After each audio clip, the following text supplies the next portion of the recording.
अब है measuring instruments. Measuring instruments are used to measure various physical quantities such as length, mass, time, volume, etc. Measuring instruments used in the past were not so reliable and accurate as we use today. For example, sundial, water clock, and other time measuring devices used around 1300 AD were quite crude. On the other hand, digital clocks and watches used nowadays are highly reliable and accurate. Here we shall describe some measuring instruments used in physics laboratory. अब measuring instruments वो instruments होते हैं जिससे हम physical quantities such as length, mass, time वगैरह इनको major करते हैं कि इनकी क्या मेजरमेंट है, क्या नापते हैं इनको. मेजरिंग इंस्ट्रूमेंट जो पहले ज़माने में यूज़ होते थे वो इतने एक्यूरेट नहीं होते थे जितने आज हैं. आज तो टेक्नोलॉजी का ज़माना है. पहले जो होते थे सनडाइल, वाटर क्लॉक, बैरोमीटर वगैरह, ये सब चीज़ें जो होती थी ये बनाई जाती थी या तो पेपर से, गत्ते से, इस तरह वाटर से भी क्लॉक बनाई जाती थी. और उससे पहले तो लोग स्टार्स वगैरह से मेजर करते थे, तो उस वक्त इतने एक्यूरेट नहीं होता था. लेकिन आजकल टेक्नोलॉजी का ज़माना है तो बहुत ज़्यादा एक्यूरेट होता है और रिलायबल भी होता है.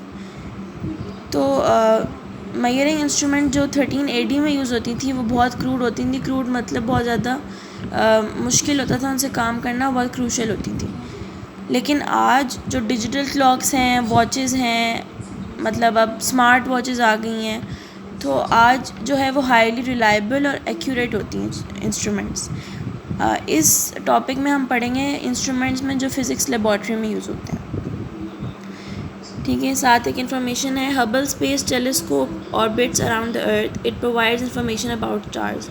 यानी कि इस तरह के इंस्ट्रूमेंट्स आ गए हैं. अब टेलीस्कोप आ गई हैं. टेलीस्कोप से आप दूर से देख सकते हैं कौन सी सेटेलाइट है, कौन से ऑर्बिट्स हैं, और दूर दूर से आप चीज़ों को मेजर कर सकते हैं. The metre rule. A metre rule is a length measuring instrument as shown in the figure. ऐसा होता है मीटर रूल. ठीक है. इसके कुछ इंपॉर्टेंट पॉइंट्स बता देती हूँ, बस वही है इसमें इम्पॉर्टेंट. ये जो है ज़्यादातर लेबॉर्ट्रीज़ में यूज़ होता है चीज़ों की लेंथ को या किसी ऑब्जेक्ट के डिस्टेंस को, दो पॉइंट्स के बीच में जो डिस्टेंस होता है उसे मेजर करने में. इसकी जो लेंथ है वो है 1 metre. 1 metre is equal to 100 centimetre. ये इसकी लेंथ है. ठीक है. इसका जो ईच सेंटीमीटर है उसको 10 स्मॉल डिवीजन्स में डिवाइड किया गया. आप अपना स्केल देखेंगे तो उसके अंदर 10 डिवीजन्स हैं, यानी कि 1 2 3 4 5, एक ये बड़ी पाँचवीं और फिर उसके बाद 5 और. तो ये 10 डिवीजन्स होती हैं बीच में किसी भी रूलर के नीचे. ठीक है.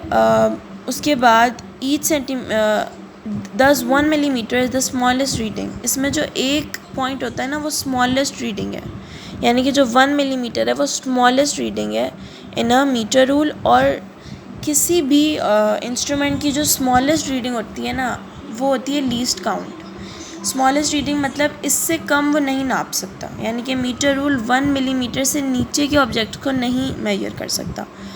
तो 1 मिलीमीटर जो है वो इसका लीस्ट काउंट है. लीस्ट छोटा, काउंट मेजर करना, गिनना. तो लीस्ट काउंट वो उसका सबसे छोटा जो है वो मेजरिंग पॉइंट है, उससे कम वो नहीं मेजर कर सकता.